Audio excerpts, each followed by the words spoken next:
بسم اللہ الرحمن الرحیم والصلاة والسلام علی سید المرسلین وخاتم النبیین وعلی آلہ الطاہرین الطیبین واصحابہ اجمعین۔ ناظرین کرام، ABN کا 8واں نشریہ قرآن حکیم کی تلخیصات سے 8ویں پارے پر مشتمل ہے۔ سورہ انعام کی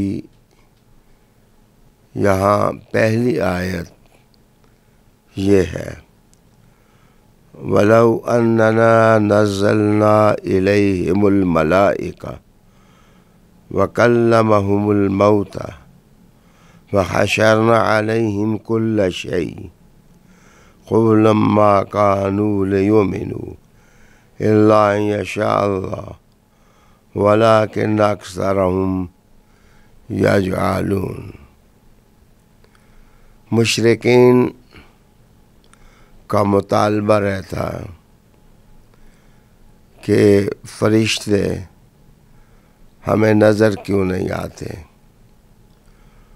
ان کا آنا جانا ہماری نگاہوں میں کیوں نہیں رہتا، تحریر ہمیں ایسی کیوں نہیں دی جاتی جو آسمان سے اترے۔ تو بے رتب و یابس باتیں وہ حضور صلی اللہ علیہ وآلہ وسلم کی نبوت کے بارے میں کرتے رہے تھے۔ رب کریم نے ارشاد فرمایا کہ اگر ہم ان کی طرف فرشتے نازل کرتے اس حال میں کہ ان کے مردے اٹھ کر ان سے باتیں بھی کرتے تو یہ لوگ ایمان لانے والے نہیں تھے، اس لیے کہ اکثر ان کی جاہلیت پر مشتمل ہے۔ ناظرین، پھر جہالت کی تھوڑی تشریح ہوئی کہ یہ پھوٹتی کہاں سے ہے، اس کا مصدر کون سا ہوتا ہے اور اس کی پروپیگیشن کس طرح ہوتی ہے۔ قرآن مجید نے کہا وَكَذَلِكَ جَعَلْنَا لِكُلِّ نَبِيٍّ عَدُوًّا شَيَاطِينَ الْإِنسِ وَالْجِنِّ۔ انبیاء علیہ السلام کے قافلے میں سے جو نبی بھی گزرا، شیطانوں نے، خواہ وہ سرکش انسانوں میں سے تھے یا ذریت ابلیس میں سے، انہوں نے پوری عداوت کی منصوبہ بندی کی ہوئی تھی۔ ان کا سب سے بڑا ہتھیار جو قرآن حکیم نے بیان کیا کہ وہ اپنی مخفی تدابیر اور مخفی منصوبہ بندیوں کو ایک دوسرے تک پہنچاتے کہ قافلہ اسلام کو کس طرح روکا جا سکے۔ پھر وہ زخرف القول کا لفظ استعمال ہوا، ملمہ کی ہوئی باتیں، آراستہ کی ہوئی باتیں۔ یقیناً اللہ قادر تو تھا کہ ان کو روک دیتا، لیکن ان کی مہلت ان کا امتحان۔ بن گئی۔ یہاں ناظرین میں عرض کرتا چلوں کہ زمانہ کوئی بھی ہو اور عصر کوئی بھی ہو، شیطانی قوتیں نیک کاروانوں کو پسپا کرنے کے لیے جو منصوبہ بندیاں کرتی ہیں، ان میں زخرف القول کا بڑا ہاتھ ہوتا ہے۔ ملمہ سازی، باتیں بنانا، افطرے گھڑنا، الزامات تراشیاں کرنا، کردار کشی کرنا، اور ان ساری چیزوں کا مقصد یہ ہوتا ہے کہ کاروان اسلام کی رفتار تھم جائے۔ اصل میں تو مسلمانوں کو تنبیہ کی گئی کہ وہ باتیں جن سے اعدائے اسلام دین کو نقصان دیتے ہیں، وہ ان باتوں سے بچیں۔ اور دوسرا، اشارت النص سے یہ بھی معلوم ہوا کہ مومن کا ساتھی ہوتا ہے، اور شیطان ہمیشہ شیطانی قوتوں کو ہاتھ دیتا ہے۔ ان ساری باتوں کا مقصد کیا ہو سکتا ہے؟ قرآن حکیم نے برجستہ لہجے میں کہا کہ وَلِتَصْغَىٰ إِلَيْهِ أَفْئِدَةُ الَّذِينَ لَا يُؤْمِنُونَ بِالْآخِرَةِ۔ رب کریم ان کے مقاصد بددینیہ کو جانتے ہوئے ان کی سرکشیوں پر ان کو مہلت دیتا رہتا ہے، تاکہ ان کے دل بے ایمانیوں کی باتوں پر جم جائیں، وَلِيَرْضَوْهُ، اور یہ اپنے طفلانہ اور سفلانہ ماحول پر قناعت کر لیں۔ قرآن مجید فرقان مجید نے کہا کہ شروع دن ہی سے شیطانی لشکر خواہ وہ انسانوں میں سے تھے خواہ وہ جنات میں سے، وہ حق کی تحریک کے لیے بند باندھنے کی کوشش کرتے رہے، لیکن رب کریم نے فرمایا وَتَمَّتْ کَلِمَتُ رَبِّکَ صِدْقًا وَعَدْلًا۔ رب کریم کا انسانیت کے لیے جو پروگرام تھا کہ ان میں اچھے لوگ پیدا ہوں، اچھی تہذیب، صاف تہذیب اور ستھرا تمدن ان کو ملے، جن سے ان کے ذہن صاف ہوں، ان کے دل ستھرے ہوں، ان کا کردار اجلا ہو، ان کی شخصیت میں کشش پیدا ہو۔ اس کام کے لیے اللہ نے اپنے رب اپنا کلمہ مضبوط کر دیا۔ یہاں مفسرین نے لکھا کہ دین کو صدق اور عدل سے تعبیر کیا گیا کہ رب کریم نے اپنے دین کے صدق کے اصولوں کو اور عدل کے اصولوں کو مکمل کیا۔ نبوت کا کارواں پوری رفتار کے ساتھ منزل کی طرف بڑھتا رہا، یہاں تک کہ ختمت نبوت کا تاج حضرت محمد صلی اللہ علیہ وآلہ وسلم کے سر پر رکھ دیا گیا۔ پھر ایک اکثریت کا اعتراض مشرکین کی طرف سے ہوتا کہ اگر مسلمان سچے ہوتے تو یہ پہاڑ زمین بیابان ان کی اکثریت سے بھر جاتے، یہ تھوڑے کیوں ہیں؟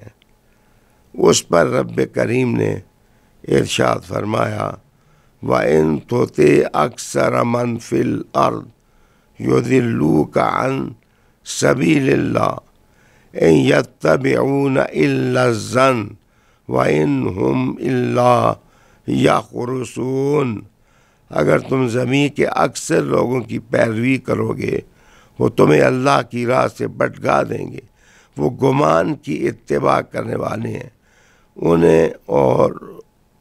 انہیں وہ مکر اٹکل مارنے کی عادت ہے۔ ناظرین، ظن پر چلنا، گمان پر چلنا کمزور آدمی کی دلیل ہوتی ہے، اور یقین اور اعتماد کے ساتھ چلنا یہ ایماندار آدمی کی دلیل ہوتی ہے۔ اور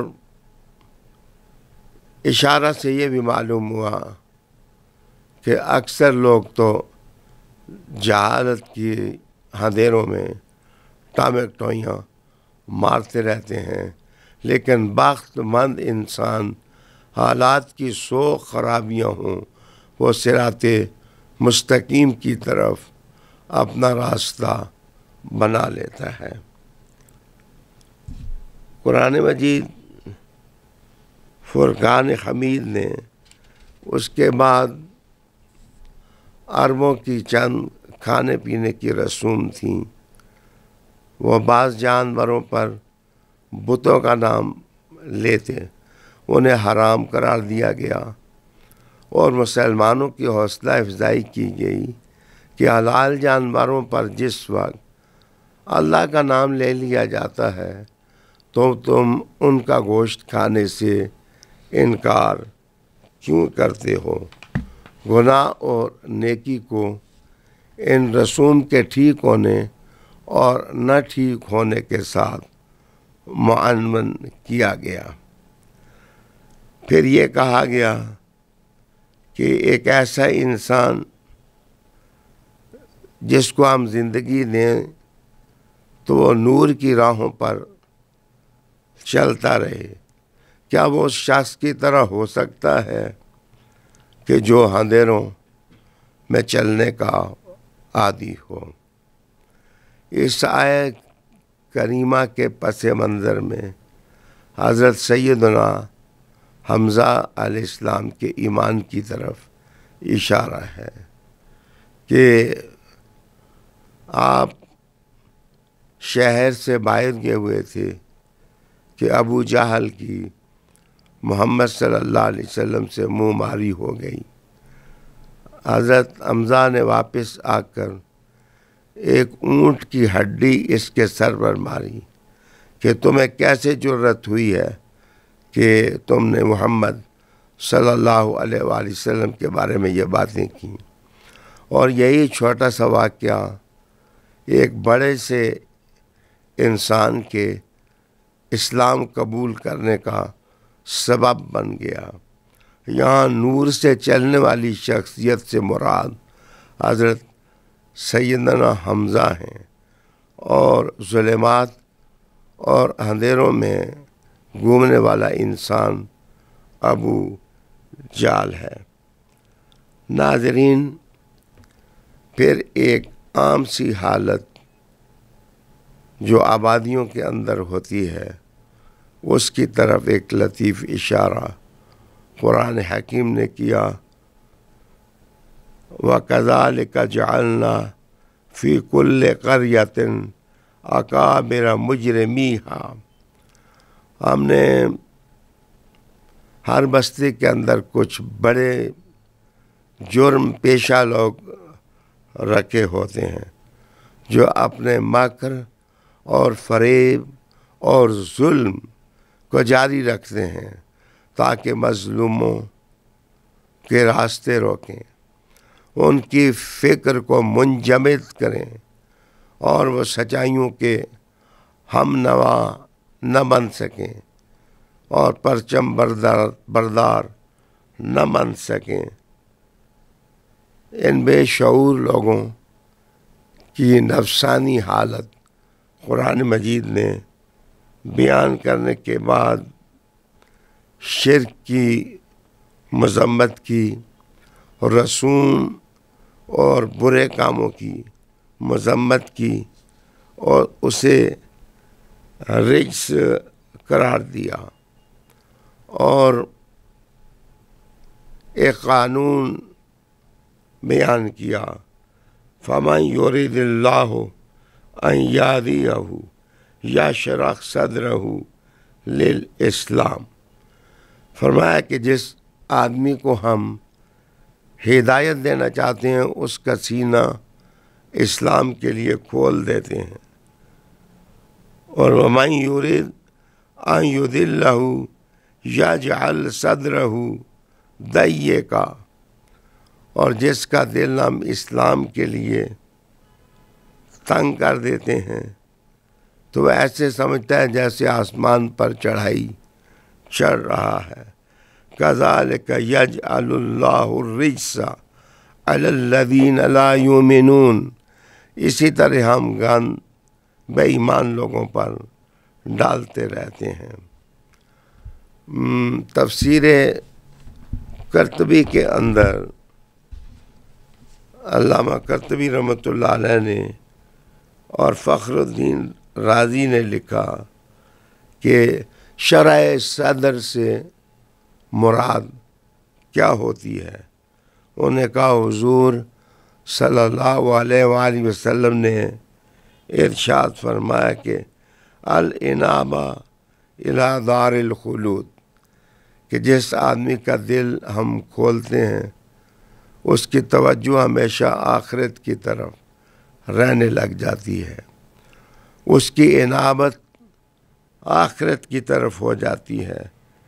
وَالتَّجَافِي عَنْ دَارِ الْغُرُورِ، اسے اس دنیا کے جہاں سے نفرت سی ہو جاتی ہے۔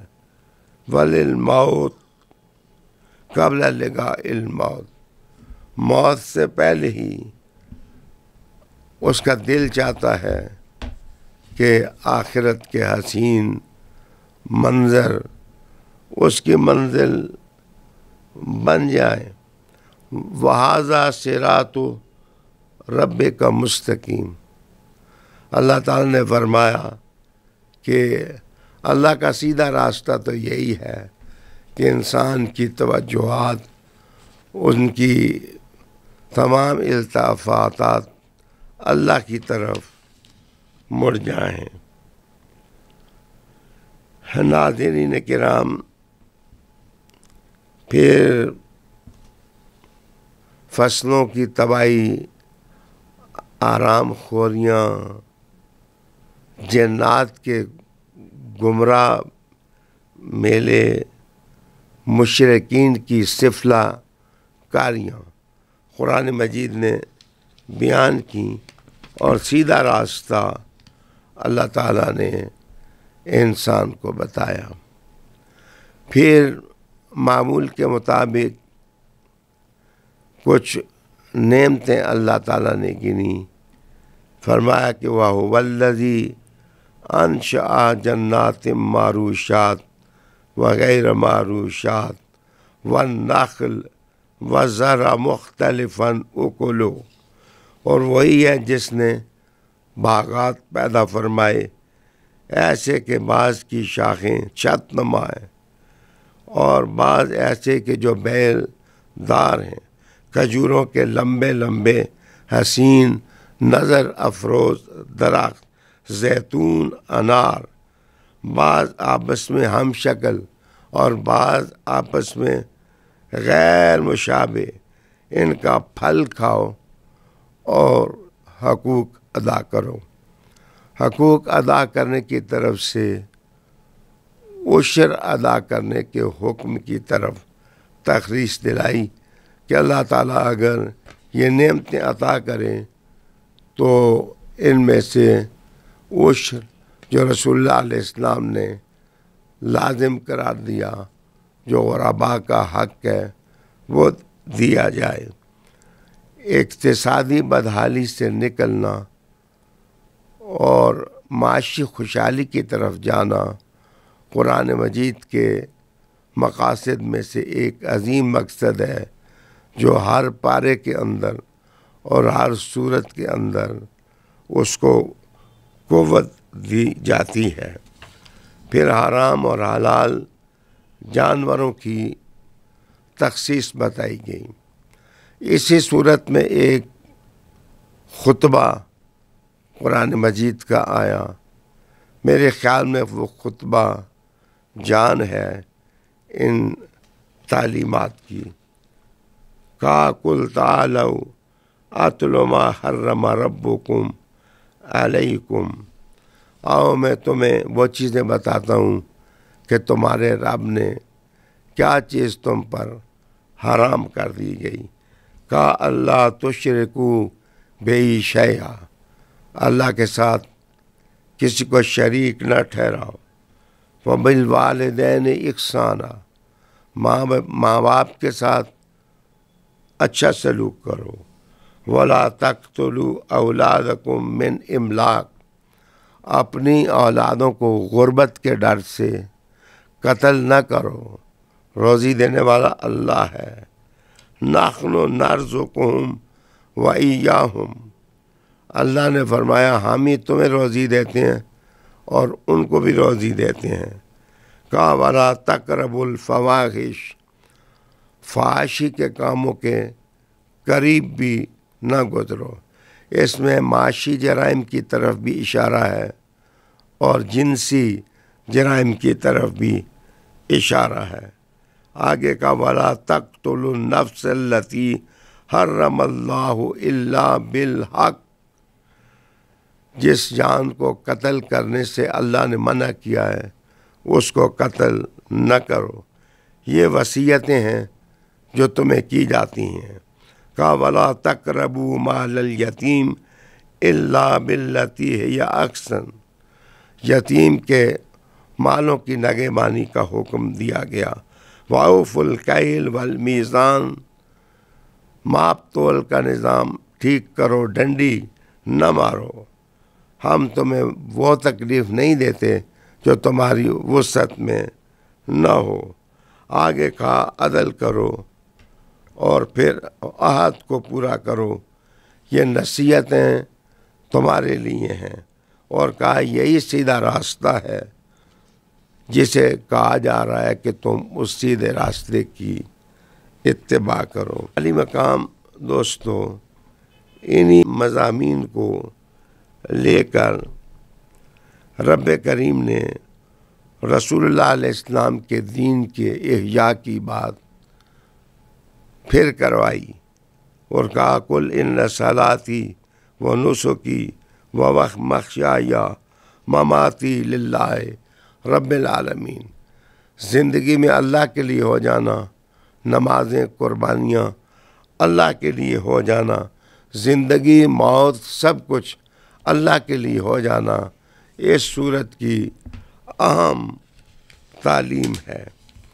اس کے بعد سورہ اعراف شروع ہوتی ہے۔